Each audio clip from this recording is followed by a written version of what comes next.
हर साल की तरह सीतापुर के एक बाढ़ इलाके में फिर से आपको हर तरफ पानी ही पानी दिखाई देने लगा है।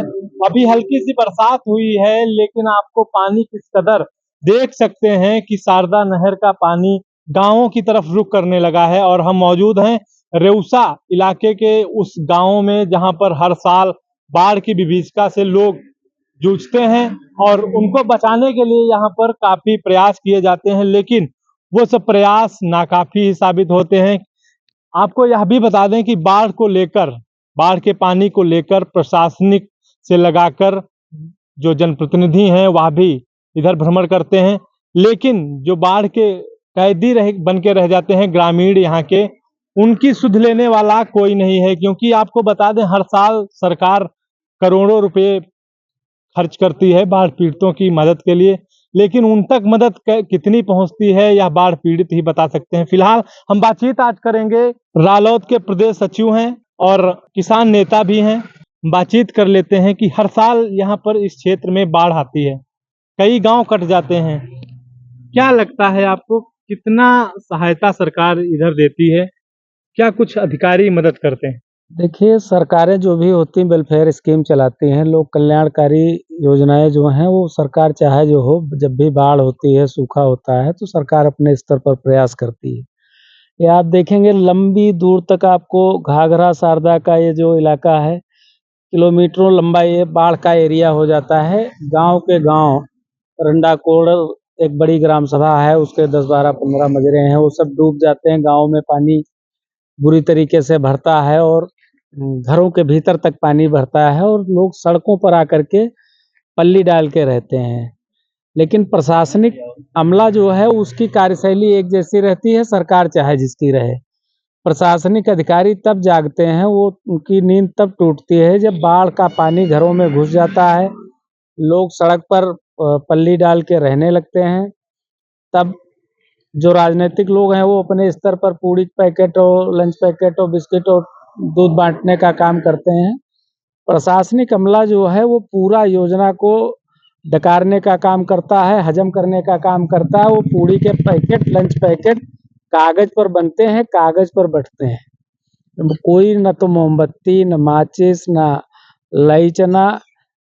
जो पीड़ित लोग हैं, जो बाढ़ पीड़ित लोग हैं, उनको प्रशासन से कभी राहत जो जितनी मिलनी चाहिए, जितनी कागज पर बंटती है उतनी मिली हो, ऐसा हमने अपने 20 साल के राजनीतिक जीवन में नहीं देखा। अधिकारी एक जैसे ही होते हैं, सरकार चाहे जिसकी हो।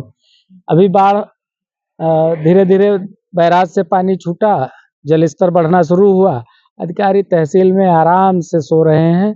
वो तब आएंगे जब लोग यहाँ इस सड़क पर तिरपाल डाल करके रहने लगेंगे, तब आएंगे, फोटो खिंचवाएंगे, अपनी साइट पर अपलोड करेंगे और रेवेन्यू से भारी भरकम रकम डकारेंगे और उसके बाद में बताएंगे कि हमने पब्लिक के लिए बहुत काम किया, बड़ा अच्छा काम किया। फिर वही अधिकारी बाद में प्रमोशन हो जाता है, बड़े अधिकारी बनते हैं।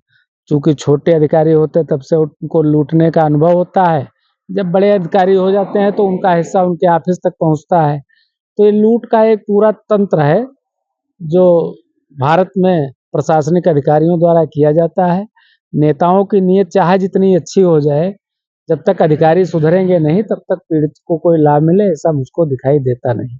हर साल बाढ़ के पानी से दर्जनों गांव कट जाते हैं, इसको लेकर सरकार ठोस कदम क्यों नहीं उठाते हैं, जबकि पैसा भी खर्च करती? नहीं, ठोस कदम देखिए, लखीमपुर में बंधा बन गया, अगर बंधा बन जाए तो बाढ़ को निश्चित तौर से रोका जा सकता है। लेकिन नदी चूंकि प्राकृतिक स्वरूप में बहती है और नदी का कोई ऐसा स्वरूप नहीं होता, जैसे दो तरह की नदियां होती हैं, यू टाइप और वी टाइप।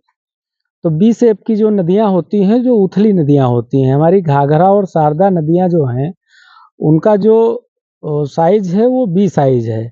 यू साइज की नदियां, उनका पानी नदी के अंदर बहता है, जैसे ब्रह्मपुत्र है और नदियां हैं। लेकिन जो हमारे यहाँ मैदान में नदियां बहती हैं और नेपाल से और हिमालय से आती हैं, वो चूंकि उथली नदियां हैं, उनका बड़ा व्यापक क्षेत्र होता है। जब उनमें पानी ज़्यादा आता है तो लंबी दूरी तक जाता है, फिर जब पानी कम हो जाता है तो अपने पेट के भीतर चली जाती हैं और बहती रहती हैं। तो बाढ़ की विभीषिका जो है वो बी टाइप की नदियों में ज़्यादा होती है और बी टाइप की नदियों पर बांध बना करके निश्चित तौर से रोका जा सकता। हमको लगता है कि जो विभागीय मंत्री हैं, जो विभागीय अधिकारी हैं, वो हमसे बेहतर जानते हैं और निश्चित तौर से बाढ़ रोकने का उपाय भी करते हैं। ये जरूर है कि सीतापुर में जो स्थानीय जनप्रतिनिधि रहे, अगर उन्होंने आवाज़ उठाई होती, सरकार में पैरवी की होती, और सरकार में रहे भी जो लोग यहाँ के जनप्रतिनिधि हैं, तो बंधा बनता, और बंधा बनता तो बाढ़ से निश्चित तौर से निजात मिलती। हम लोग अपने स्तर पर प्रयास करेंगे। हमारी लगातार राष्ट्रीय लोकदल की मांग रही है कि जहाँ भी बाढ़ आती है वहाँ बांध बना करके उस बाढ़ को रोका जाए। बाढ़ पीड़ितों के साथ आपका काफी लगाव है, काफी आंदोलन किए इसको लेकर। तब के और अब के समय में क्या बदलाव देखते हैं? नहीं, कोई बदलाव नहीं। हमने आपको बताया ना कि बाढ़ पीड़ित हर बार बाढ़ आती है, ये अधिकारी भी जानते हैं। हर बार बरसात होती है, ये भी अधिकारी जानते हैं। अब तो मौसम का पूर्वानुमान जो है वो बिल्कुल एक्यूरेट होता है। उनको पता है कि शाम को 4 बजे बरसेगा तो 4 बजे बरसेगा। उनको पता है कि इतने मिलीमीटर बरसात होगी तो उतने मिलीमीटर बरसात होगी। तो वो उन मैंने बताया ना आपको कि हमारे यहाँ जो प्रशासनिक तंत्र है, प्रशासनिक अमला है, उसकी आदत बिगड़ गई। वो ये मान के चलता है कि नेता सब चोर हैं, हम ही साहूकार हैं। जबकि सही बात यह है, जिस दिन से भर्ती हो जाती है, जब तक अवकाश प्राप्त नहीं करते हैं, तो बिना पैसे के सरकारी अधिकारी कोई काम करता हो, ये हमको तो दिखाई नहीं पड़ता। राजनीतिक लोग जरूर हार जाते तब भी जनता के बीच रहते, जीत जाते तब भी जनता के बीच रहते हैं। तो असली जो सुधार की जरूरत है, सरकार को भी इस पर ध्यान देना चाहिए। वो जो छाता लगा के और टोपी लगा के, कैप लगा के फोटो खिंचाने आते हैं, अपने आप को बहुत बड़ा पब्लिक सर्वेंट, लोक सेवक बताते हैं, ऐसा धरातल पर है नहीं। साहब तो गाड़ी से निकलते हैं तो अर्दली उनका छाता खोल के खड़ा होता है, कोई चप्पल और जूते लेकर के खड़ा होता है। आज की दशा में इस लोकतंत्र के सच्चे मालिक जो हैं, वो अधिकारी हैं, वो अपने को मालिक जैसा महसूस कराते हैं। उनको कहीं लेस मात्र भी इस बात का न भय है, न डर है, न एहसास है, न उनको इस बात की मर्यादा है कि वो जनता की सेवा के लिए सरकारी नौकरी में आए हैं और उनको लोक कल्याण के जो सरकार योजनाएं बनाती है वो काम करने चाहिए। आप देखिए कि इतनी भयंकर बरसात हुई, पूरे जो शहरों में जो मोहल्ले हैं, वो पूरे मोहल्ले जलमग्न हैं। क्यों? क्योंकि नाले साफ नहीं हुए। नाले साफ इसलिए नहीं हुए कि साहब को पहले पता कहाँ था कि बरसात भी होगी।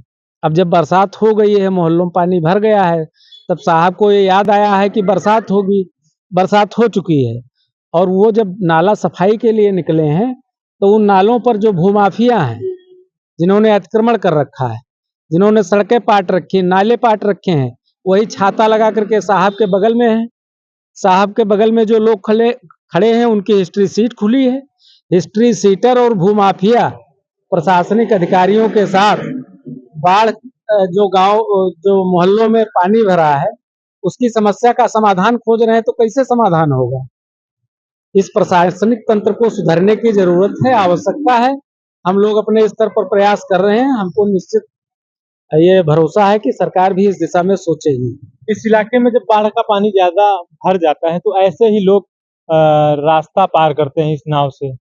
काफी समस्याएं आती है। आप काफी गांवों का भ्रमण भी कर चुके बाढ़ को लेकर। नहीं, कैसे उनकी दिनचर्या रहती है जब बाढ़ का पानी? एक गांव से दूसरे गांव जाने का रास्ता ही नाव बचता है। जब बरसात में बाढ़ का पानी बढ़ता है तो दूसरा कोई रास्ता बचता ही नहीं है। आप सड़क के रास्ते से जा नहीं सकते, गलियारों में पानी भर जाता है, मोटरसाइकिल से जा नहीं सकते, ट्रैक्टर से जा नहीं सकते, कार आपकी गांव को जा नहीं सकती है। तो यही नाव एकमात्र रास्ता। और लोग छतों पर रहते हैं, घरों में नहीं रहते हैं, लोग छतों पर रहते हैं और इस नाव के माध्यम से सड़क पर आते हैं। तो पूड़ी पैकेट और लंच पैकेट और आलू और सब्जी और जो भी व्यवस्था रहती है, जो नेता करते हैं और अधिकारी करते हैं, उसको लेकर के वो गांव तक जाते हैं, फिर गांव में अपना जीवन यापन करते हैं। तो ये थे आरपी सिंह। और आपको बता दें कि यहाँ पर कुछ ग्रामीण भी हैं। ये बताइए, जब बाढ़ का पानी आपके गाँव में घुस जाता है तो क्या, कैसे आप लोग जीवन यापन करते हैं और सरकार क्या मदद करती है? सरकार बस यही मदद करती है, बस पूड़ी और बिस्किट और जो भी है राशन पताई थोड़ा बहुत दे देती है। महीने में एक बार पहुंचा देती है। और राशन कहीं खाना भी देना है तो 12 बजे रात में ले आई खाना। आधे लड़के सो गए तो भूखे सो गए, चाहे कोई सो गए, कोई मतलब नहीं। बहुत दिक्कतें होती हैं। आवास मिला? आवास मिला है, लेकिन अभी किसी को मिला है, किसी को नहीं मिला है। आपको मिला? हमको भी नहीं मिला अभी। और जब पानी भर जाता है गाँव में तो किसी के पास नाव है तो अपना निकल आता है। जब गाँव में नहीं, पानी भर जाता है हाँ। तो कहाँ रहते हैं? बस रोड पे आते हैं सब लोग। यही हाँ, यहीं आते हैं, अपन इधर बगल में लगा लेते हैं, सोते हैं यहीं पे लगाते, पल्ली मिलती है तो ठीक है, नहीं मिलती है तो अपना कोई व्यवस्था करते हैं, किन लाते हैं सब। ये इनका क्या कहना चाह रहे हैं आप? और कहना सर यही चाहते हैं हम कि हमारा भी यहाँ घर है, पानी भर जाती है, इतना पानी में लड़के बच्चे हमारे जो है निकल के ऊपर आते हैं। आज इतना दिन 10 साल हो गया सरकार सबसे चिरोरी मिनती करते कि तनी थोड़ा इसमें मदद कर दो, हम भी कर देंगे, कोई मदद नहीं है, मदद नहीं नहीं मदद कुछ नहीं। राजेश वर्मा थे यहाँ, आज 10 साल हो गए, यहाँ झांकने नहीं आया था, यहाँ की देखे कि जनता है कि नहीं है।